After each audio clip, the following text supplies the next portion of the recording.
ubona ko yakomeje kugenda ababaza abantu benshi cyane, ni amakuru rero y'akababaro, ni inkuru ibabaje cyane kuri uyu Yakamwana mwamukunze muri sinema, muri filime zigiye zitandukanye ndetse n'ibiganiro agenda akorera kuri YouTube. Uyu Yakamwana nawe udahwema kugenda avuga ko akunda icupa. Aya makuru rero ni amakuru yamenyekanye mu rukerera cyangwa se ku munsi w'ejo.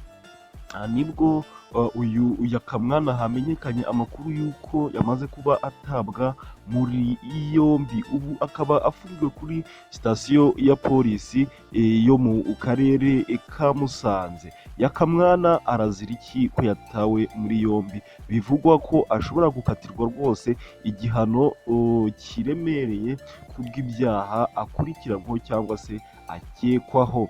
Yakamwana mwamumenye kuri X large, uyu ni icano rwose agenda akoreraho ibiganiro n'andi macano menshi agiye atandukanye rwose. Nk'umunyarwenya muramuzi mu mafilime agiye atandukanye, nka filime nka Gatarina, ni iya Asiya n'andi mafilime menshi agiye atandukanye. Uyu Yakamwana rero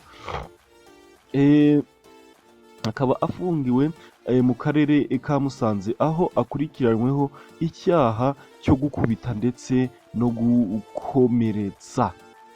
Ese yaba yafashwe? Ubwo akurikiranwaho iki cyaha, ubu akaba acumbikiwe kuri sitasiyo ya polisi rwose hariya mu karere ka Musanze, aho akurikiranyweho icyaha cyo gukubita no gukomeretsa nk'uko twabibabwiye.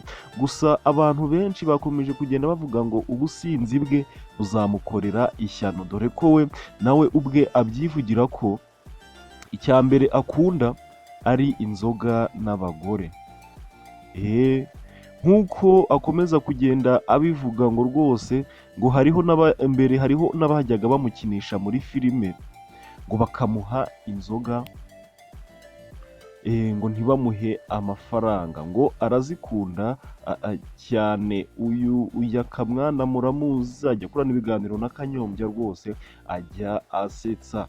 Uyu Yakamwana ubu ngubu akaba afungiwe mu karere ka Musanze. Gusa abakunzi be mukomeze mumusengere cyane rwose aze kuba arekurwa, kuko icyaha cyo gukubita no gukomeretsa ni icyaha umuntu ahanirwa ndetse akaba yanafungwa, nk'uko yabaye atawe muri yombi igihe iperereza ririmo kugenda rikorwa. Ni amakuru rero yakomeje kugenda rwose acicikana ku mbuga nkoranyambaga, benshi bibaza ati ese Yakamwana ko twari tumumenyereye hano mu mujyi wa Kigali, yaba yageze iyo hirya mu majyaruguru i Musanze agiye kuba akorayo iki? Gusa rwose ntawamenya, wasanga yari agiye muri job y'akazi runaka, dore ko rwose ari umukinnyi wa filime abantu benshi baba bifuza kuba bakinisha, nubwo bitamuhira kuba yakwamamara cyane cyane kuko ngo agere kuri level yo hejuru, kuko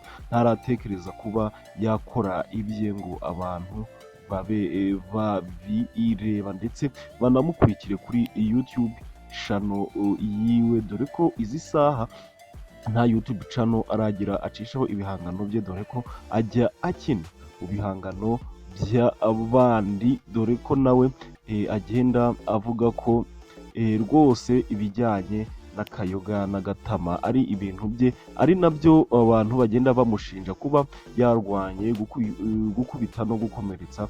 Ibi bintu yaba yabikoze kubera ubu usinzi. Reka ngushimire wowe tuba twabanye kuva dutangira iyi nkuru ndetse tunayisoza, inkuru itabaye ndende. Gusa mu kanya tubafitiye surprise. Mu kwezi kwa kane tariki 2 rwose turimo kubategurira inkuru cyangwa se gusa ni agaseke karapfundikiye rwose. Nimba ari ubwa mbere dukurikiye, wibuke kureba munsi ya video kandi kuri buti tukureba subscribe.